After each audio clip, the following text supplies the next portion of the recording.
আসসালামু আলাইকুম, সবাই কেমন আছেন? আলহামদুলিল্লাহ আমরা সবাই ভালো আছি।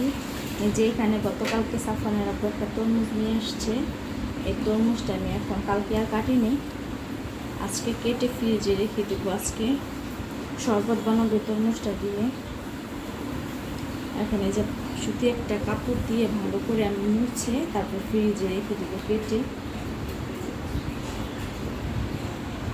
বিসমিল্লাহ।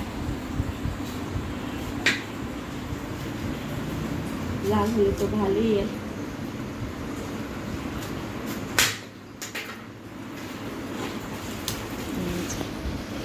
মাশাআল্লাহ, তরমুজটা অনেক সুন্দর হয়েছে, বালিলা তরমুজটা। এখান থেকে অর্ধেক কেটে আমার বাসায় যে ভাবি কাজ করে ভাবিকে অর্ধেক দিয়ে দিব।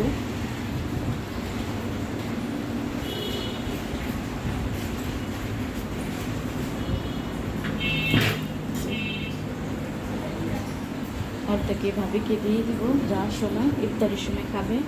আর এটা আমি ফ্রিজ এখন রেখে দেব। সকালের কাজটা শেষ করে এখন রান্না করতে চলে আসছি। আজকে 12টা বাজে রান্না করতে চলে আসছি। আজকে আমাদের বাসায় আমার ছোটো যা আসবে। ছোটো যা খুলনা থেকে আসছে। আমি আগের ভিডিওতে বলেছিলাম যে আমার ছোটো যা জব করে, খুলনাতে থাকে, ঢাকা আসছে, ঢাকা ঈদ করবে। আজকে যাকে বলেছি আমাদের বাসায় ইফতারি করতে, এই যে এখানে আমি ছোলাটা আগেই বাগার দিয়ে নিচ্ছি, যেহেতু আমার গ্যাসের সমস্যা আছে। তাই আমি আজকে 12টা বাজে রান্নাটা করে নিচ্ছি। এখানে ছোলাটা ভালো করে কষিয়ে নিয়েছি মশলা দিয়ে। এখন পানি দিয়ে একটু স্টোভের পানি দিয়ে দিব। তাড়াতাড়ি কাজ করতেছি তো, মানে কথা বলতে গিয়ে এলোমেলো হয়ে যাচ্ছে। আর এখানে এই যে রুই মাছ রান্না করবো, রুই মাছটার মধ্যে হলুদ মরিচ দিয়ে মাখিয়ে রেখেছি।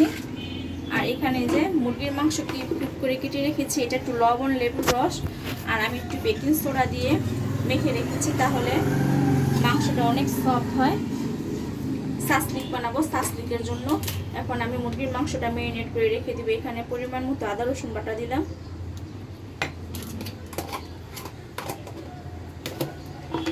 দিব এখন গোলমরিচের গুঁড়া,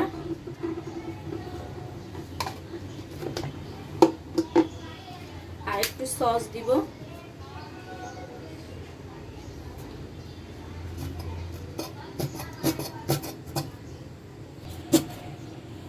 এখানে সস দিয়ে দিলাম। এখন দিব সয়া সস।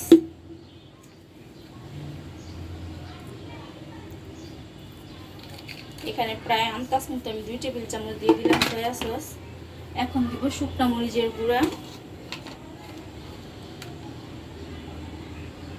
এখানে শুকনা মরিচের গুঁড়া দিয়ে দিলাম, অল্প করে দিয়েছি যেহেতু বাচ্চারা খাবে, ঝালটা খেতে পারবে না, তাই ঝালের পরিমাণটা আমি একটু কম দিব। আর এখানে দিয়ে দিব ধনে গুঁড়া আর সামান্য একটু গরম মশলার গুঁড়া দিব আমি। এটা ম্যারিনেট করে এখন রেখে দিব 2 ঘন্টার জন্য, বিকালবেলা ভাজবো।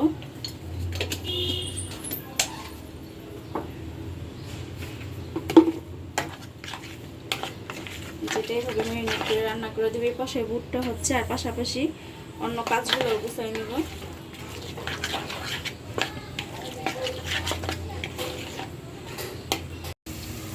এখানে রুই মাছটা ভেজে নিয়েছি, আমি হালকা ভাজা দিয়েছি। আর এখানে যে লাউ কেটে নিয়েছি, লাউ দিয়ে আজকে রুই মাছ দিয়ে রান্না করবো। এখানে মশলা কষানোর জন্য পানি দিয়ে দিলাম, পেঁয়াজটা ভেজে। এখন দিয়ে দিব স্বাদ মতো লবণ, আর দিব আদা রসুন বাটা। আদা রসুন বাটা দিয়ে দিলাম। এখন সব গুঁড়া মশলাগুলো দিয়ে দিব। লাউয়ের তরকারিতে অল্প মশলা দিয়ে রান্না করলে খুব মজা হয় খেতে। আমি অল্প অল্প করে সব মশলাগুলো দিব।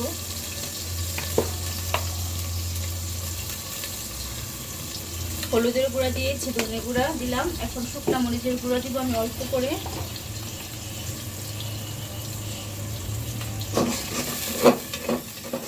এই মশলাটা একটু কষায় তারপর আমি লাউটা দিয়ে কষাবো। দেখেন গ্যাস 12টা বাজে রান্না করতে চলে আসছি, তারপরে গ্যাস চলে যাচ্ছে।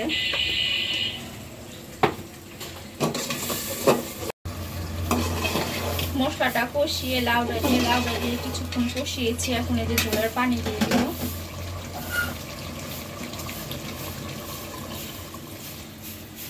একটু তরকারিটা ঝোল ঝোল রাখবো, তাই পুরোভাবে একটু পানিটা বেশি দিয়েছি। আর সাথে আমি কাঁচামরিচও দিয়েছি। আর এখানে যে বৈত্যা শাক, এটা ফ্রিজে ছিল, ভাপ দেওয়া রেখেছিলাম, আমি দেশের থেকে নিয়ে আসছিলাম। ওইটাই আজকে রান্না করবো বোম্বাই মরিচ দিয়ে। আমার দেবর শাক ভর্তা এগুলো খুব পছন্দ করে, তাই ভাবলাম যে দেশি শাক যেটা বৈত্যা শাক, এটাই রান্না করি, বোম্বাই মরিচ দিয়ে খেতে মজা হবে। এখন ভেজে রাখা মাছটা আমি দিয়ে দিব।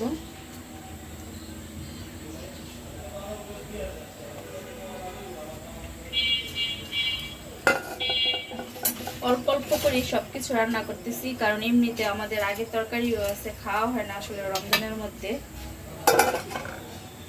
এখন আমি একটু ভাজা জিরা গুঁড়া দিয়ে দিব। আমি এই ভাজা জিরা গুঁড়াটা এখনই দিয়ে দিব।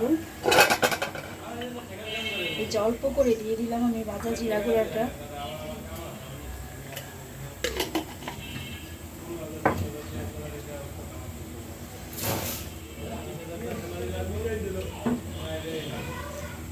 পাশের চুলায় আমি শাকটাও রান্না করে নিব। এখন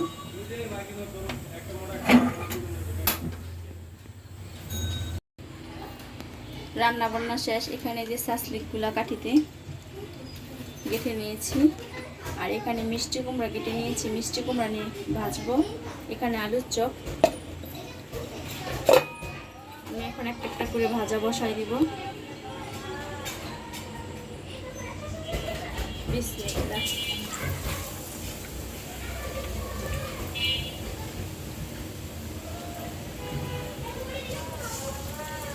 আর পাশের চুলায় আমি এই যে মুরগির মাংসটা রান্না করে নিয়েছি। আমি অল্প করে মুরগির মাংস রান্না করেছি এখানে, কারণ গতকালকে আমাদের মুরগির মাংস রান্না করেছিলাম, ওইটাই আমাদের আছে। এটা শুধু দেবরের আর জায়ের জন্য রান্না করছি। এতটুকুই, বেশি রান্না করলে শুধু শুধু রমজানে খাওয়া হয় না, অনেক থেকে যায়। এই বাসি তরকারিগুলো আর খাওয়া হয় না আমাদের।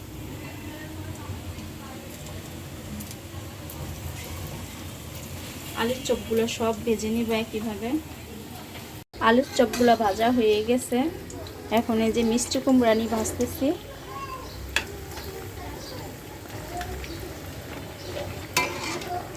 এই মিষ্টি কুমড়া নিয়ে বানালে আমার বাচ্চারা খুব পছন্দ করে, আমার সাহেবও। এই যে অনেকগুলা কেটে নিয়েছি।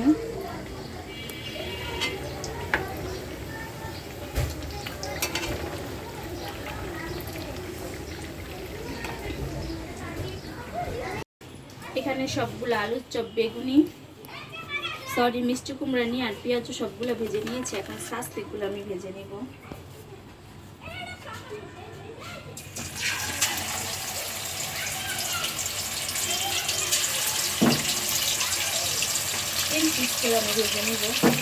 এখানে যে সাসলিক কিছু ভেজে নিয়েছি, আর এই যে এখন কিছু ভাজতেছি। সাসলিকটা হয়ে গেলেই আমার ইফতারি গুছাই ফেলবো, সব কিছু কমপ্লিট।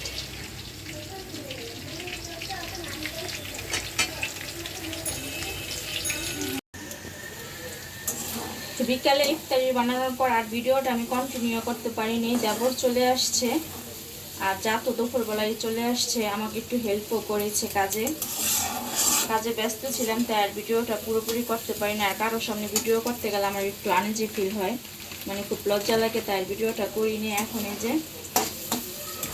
12টা বাজে, রাত্র 12টা বাজে, আমি এখন নুডলস রান্না করতে চলে আসছি। আর যা তো চলে গেছে, 8টার মধ্যেই চলে গেছে, রাতের খাবার দিয়ে দিয়েছি, ওরা সেরের সময় খাবে। আর এখন 12টা বাজে, আমার ছেলে মেয়ে বলতেছে নুডলস খাবে, ওদেরকে আমি নুডলস রান্না করে দিচ্ছি। এখানে আমি 4 প্যাকেট নুডলস নিয়েছি, 4 জনেই খাবো, যেহেতু ছেলে মেয়ে খাবে, আমরা একটু করে খাবো। আর আমরা সবসময় এই নুডলসটা খাই, নুডলসটা খুব মজা লাগে খেতে, স্পাইসি। আমি একটু ক্যাপসিকাম আর একটু গাজর ভেজে নিয়েছি, তাহলে নুডলসটা কালারফুল হয়, খেতেও কিন্তু খুব মজা লাগে একটু সবজি দিলে।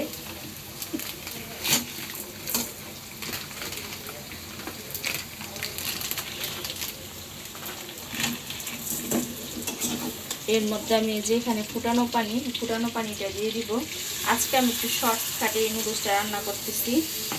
রাত্র 12টা বেজে গেছে, নুডলসকে শুতে হবে, তারপর আবার সেহরির সময় উঠতে হবে। অবশ্যই সেহরির সময় বাচ্চারা কিছু খাবে না এই নুডলস খেলে এখন,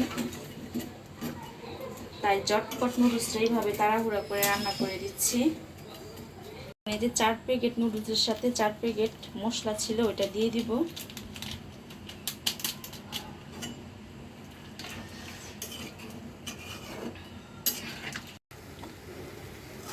এখানে আমার নুডলসটা রান্না করা হয়ে গেছে। এখন একসাথে 4 জন মিলে খেয়ে নিব। যে নুডলসটা কিন্তু দেখতে অনেক সুন্দর হয়েছে।